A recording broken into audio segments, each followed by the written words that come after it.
ആരെവിടെ? അടിയൻ. കൃത്യ. പണ്ടൊക്കെ ആണുങ്ങൾ മാത്രമേ എന്റെ പാദം തൊട്ട് നമസ്കരിക്കാൻ വരത്തുള്ളായിരുന്നു. ഇപ്പൊ പെണ്ണുങ്ങളും കൂടെ വരാൻ തുടങ്ങി. അപ്പൊ ആണുങ്ങളെ ആയുഷ്മാൻ ഭവ എന്ന് പറഞ്ഞ് നമ്മളങ്ങ് വിടും. പുല്ലിംഗത്തിൽ ആയുഷ്മാൻ, സ്ത്രീലിംഗത്തിൽ എന്താണ് അവരോട് പറയേണ്ടത്? എന്താ മാവേലി ഇത്? ഇത്രയും നാളായിട്ട് ഇതൊന്നും അറിയത്തില്ലേ? താങ്കളുടെ പാദത്തിൽ വന്ന് സ്ത്രീകൾ തൊട്ടു നമസ്കരിച്ചു. അപ്പോൾ അവരോട് എന്താ പറയേണ്ടതെന്ന് അറിയാവോ? ഇല്ല. ആയുഷ്മാൻ വിമൺ. വിമണോ? ഇപ്പോൾ അങ്ങനെ. കൊള്ളാം.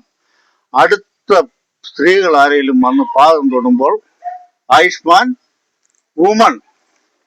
ഓക്കെ. എന്റെ മോളെ മാവേലി തമ്പുരാൻ തൊഴുതേ. ആയുഷ് ഉമൺ ഭവ. ആയുഷ് ഉമൺ ഭവാന്നോ? മാവേലിയോട് ഈ മണ്ടത്തര ആരാ പറഞ്ഞേ? വാ മോളെ നോക്ക് പോവാ.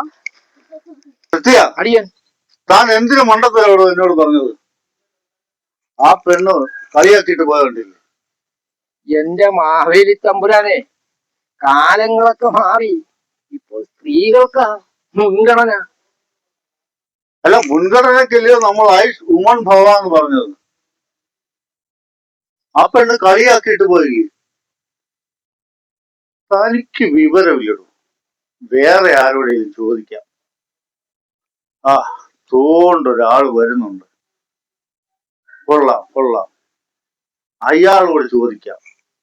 വാ, അയാൾക്ക് ഇച്ചിരി വിവരം ഉണ്ടെന്ന് തോന്നുന്നു.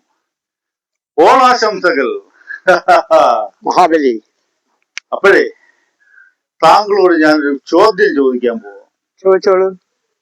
ആണുങ്ങള് കാലെ വന്നൊട്ട് തൊഴുതാൽ ആയുഷ്മാൻ ഭവ എന്ന് പറയും. പെണ്ണുങ്ങൾ വന്ന് തൊട്ട് വീഴുമ്പോ എന്ത് പറയും? താങ്കൾക്ക് ബുദ്ധിയുണ്ടോ നോക്കാമല്ലോ. അത് ആയുഷ്മാൻ ഉമൻ ഭവ പറയാം. അല്ല, അങ്ങനെ പറഞ്ഞപ്പോ ഒരു പെണ്ണ് ചീത്ത പറഞ്ഞിട്ട് പോയി. ചീത്ത പറഞ്ഞോ? അന്ന് പിന്നെ കാണുന്നത് എന്ത് പറഞ്ഞു? അത് പ്രശ്നമല്ല. ഇപ്പൊ ആ വന്ന കാലം എല്ലാം മാറി. ഇപ്പോഴത്തെ ട്രെൻഡ് മാറിയില്ലേ? എല്ലാം മാറി. വാളു, നമുക്കൊന്ന് മുറുക്കാം. ഈ വീട്ടിലോട്ടൊന്ന് കേറാം. ഓണാശംസകൾ. ഞാൻ വീണ്ടും എത്തി എന്റെ പ്രജകളെ കാണാൻ. താങ്കൾക്ക് സുഖം തന്നെയല്ലേ? കാശുണ്ടെങ്കിൽ പരമസുഖമാണ്, കാശില്ലെങ്കിൽ പരമസുഖവും ഇല്ല. തിരുമേനി, നമുക്ക് ഈ വീട്ടിലൊന്ന് കേറിയാലോ? നോക്കാം. താനൊരു കാര്യം ചെയ്യും, ആ താമ്പൂലം ഒന്ന് തുറന്നാട്ട് ഒന്ന് മുറുക്കിയിട്ടൊക്കെ പാ.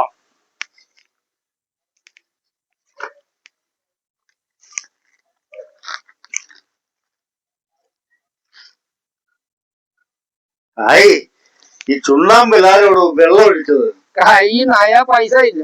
അവിടുന്ന് ഇറങ്ങിയപ്പോൾ എന്താ അങ്ങോട്ട് കൊണ്ടുപോകുന്നത്? ഞാൻ കുറച്ച് വെള്ളം ഇതിനകത്ത് എടുത്ത് ഒഴിച്ചു. ഉള്ളത് കൊണ്ട് ഇപ്പൊ അങ്ങ് നടത്തിയിട്ടില്ല. ഞാൻ ഭരിച്ചിരുന്ന കാലത്ത് ചുണ്ണാമ്പൊക്കെ നായയുടെ വാലയിലും ഉണ്ടായിരുന്നു. കഷ്ടം കഷ്ടം. അല്ല, ഇവന്മാരൊക്കെ ഇപ്പൊ എന്തോ കഴിക്കുന്നത്? ആര്? ഇപ്പോഴത്തെ ആൾക്കാര്. അവര് കഴിക്കുന്നതോ? ഇതൊന്നുമല്ല, MDMA. അതൊരു വിദ്യാഭ്യാസമല്ലയോ? അത് വിദ്യാഭ്യാസം, ഇത് വേറെ. ഇപ്പോഴത്തെ യുവജനങ്ങളെ ഊര് ചുറ്റി ഇന്ന സാധനമായി MDMA. പക്ഷേ അതല്ല ഇത്. ഇപ്പോൾ പിടി വീണിരിക്കുക. തൂഫാൻ. അവനല്ല, MDMA പിടിക്കുന്ന ആൾക്കാരെയാണ് പോലീസ് വകുപ്പ് പുതിയ പേരിട്ട് വിളിക്കുന്നത് തൂഫാൻ. എന്റെ ഭരണകാലത്ത് തൂക്കാൻ എന്നായിരുന്നു, ചൂലും കൊണ്ട്. ഇപ്പൊ പേരൊക്കെ മാറി.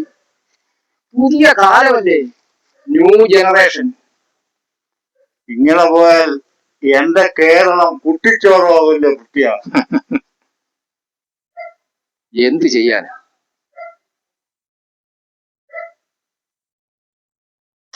ആ പോട്ടെ, ഞാനേതായാലും 365 ദിവസവും പാതാളത്തില്ല. യവന്മാര് തൂക്കാൻ പോയാലോ MDMA തിന്നാല് എനിക്കെന്താ? അങ്ങനെ പറയരുത്. ആണ്ടിലൊരിക്കൽ താങ്കൾ ഇവിടെ എഴുന്നള്ളുമ്പോൾ എല്ലാവരും സുഖത്തോടെയും സമൃദ്ധിയോടെയും ഇരിക്കണമെന്നല്ലേ? എടോ, കഴിഞ്ഞ തവണ നമ്മൾ വന്നപ്പോ ബിവറേജിന്റെ അവിടെ കുത്തും വെട്ടും അല്ലേ? ആമു. ഈ തവണ വന്നപ്പം എന്തോ MDMA പേടിക്കണം. അത് പറയാൻ പോലും എനിക്ക് പറ്റുന്നില്ല. ആ കുണം പിടിക്കാതെ പോട്ടെ, വാ കേറി നോക്കാം. ഇതേതാ പറ്റിയ ഒരു വാഹനം? ഒരു പ്രജയാണ്. ആരോ നമ്മളെ ഇടിക്കാൻ കൊണ്ടുവന്ന പോലെ തോന്നുന്നല്ലോ. നാം ആരാണെന്ന് അവൻ അറിയില്ലായിരിക്കാം. അയ്യോ, ഇതാരും മാവേലി തമ്പുരാനോ? തമ്പുരാനെ പ്രണാമം. ആ, എന്താണ് വണ്ടി ഇവിടെ നിർത്തിയത്? തമ്പുരാനെ കണ്ടോണ്ട് നിർത്തിയത്. അങ്ങേക്ക് സുഖം തന്നെയല്ലേ? എനിക്ക് പരമാനന്ദ സുഖം. താങ്കൾക്കോ? വലിയ ബുദ്ധിമുട്ടിലാണ് തമ്പുരാനെ. എന്റെ പ്രജകൾക്കോ? തീർച്ചയായും. പറയൂ, തമ്പുരാന്റെ എന്താണ് താങ്കൾക്ക് പ്രശ്നം? തമ്പുരാൻ പണ്ട് ഭരിച്ച കാലത്തെ പോലുള്ള കാര്യങ്ങളൊന്നും അല്ല ഇന്നിവിടെ നടക്കുന്നത്. വളരെ ബുദ്ധിമുട്ടിലും പ്രയാസത്തിലുമാ.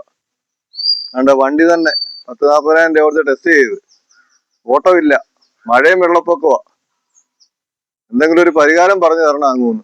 കിട്ടിയ നാം എന്താണ് കേൾക്കുന്നത്? വലിയ ബുദ്ധിമുട്ടിലാണേ തമ്പുരാനെ.